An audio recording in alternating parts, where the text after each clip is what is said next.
was pretend? What if he had no intention of meeting me? What if my love interest didn't live in Athens with his parents? What if he lived here with his wife and children? Oh my God, was I being catfished? I looked at the wine. I couldn't smash it. That would be a step too far. I wheeled my suitcase into the bedroom. I took off my clothes and lay on the bed in my underwear, switching on my laptop. I fell asleep watching Sneaky Pete. The next morning I checked my phone. No messages. I checked Instagram and scrolled through old posts. I stopped on one from a photo shoot with Elle magazine in Paris. I was standing in front of a painted backdrop in a little attic in the Marais, blinking into the camera, stunned by my circumstances. The book I'd written about my year-long quest to improve my life by following the rules of self-help had been published around the world, and I'd spent the previous months getting on planes, trains and automobiles to promote it. I was interviewed on Polish daytime telly before a segment on crystal litter boxes. I was flown to New York, where I appeared on morning television after Martha Stewart.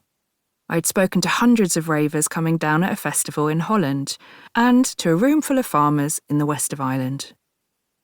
Before the Paris photo shoot, I'd been interviewed by a woman who looked like Isabella Rossellini. Drinking coffee on plump velvet armchairs in a hotel bar, she told me she loved the book. She could relate to it, she said. I was flattered and confused. How could a woman with such perfect nails relate to my insecurities and hangovers? I'd spent the entire interview mesmerised by her dancing hands. On her left hand, she was wearing 2 rings stacked together with purple and orange stones. I'd asked her where she'd got them, and she said a name that meant nothing to me. It is not a shop where you buy for yourself. You must get a man to buy it for you, she said, smiling knowingly. I smiled back, acting like this was also the world I inhabited, a world where men bought me expensive jewellery. She leaned forward. Perhaps the Greek will buy it for you, she suggested. Did you see him again? And there it was, the question that everyone got to eventually. What happened to the Greek? I'd done so much in the name of self-improvement. I'd modelled naked, jumped out of a plane, chatted to strangers on the tube, and even planned my own funeral. I'd had moments of enlightenment and bliss, epiphanies and crises. And yet, despite all the profound learnings and Buddha-like growth, all anyone wanted to know was what happened to the tall, dark, handsome stranger I met in the coffee shop along the way. At the start of the self-help project, a friend had joked that the whole thing would have been a failure if it didn't end with a boyfriend. I was so angry with her and this outdated idea that happiness had to come in the form of a man, and I told her so. And yet part of me thought maybe she was right. Well, actually, I said, also leaning forward towards the French journalist, I'm flying to Athens next week to see him.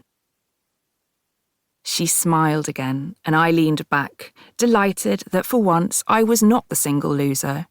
I was part of a love story. This was a new experience for me. At the age of 40, I'd spent most of my life single. In my teens and 20s, I thought the problem was that I was unattractive and nobody wanted me. I was too ginger, too fat, too whatever it was. I was not the kind of girl that guys liked. In my 30s, I discovered that some guys did like me, but I struggled to stay with them for more than a few months. Then I told myself that my problem was not that I was unattractive, it was that I hadn't met the right man. At 36, I went to an intense therapy week called the Hoffman process, where I found myself standing in front of 25 strangers, telling them that I didn't think anyone decent would love me. I hadn't known I'd thought that until I was saying it. Then I thought, maybe I've been repelling love because I don't think I deserve it. And after all the self-help, I felt much better in myself. And then I met the Greek.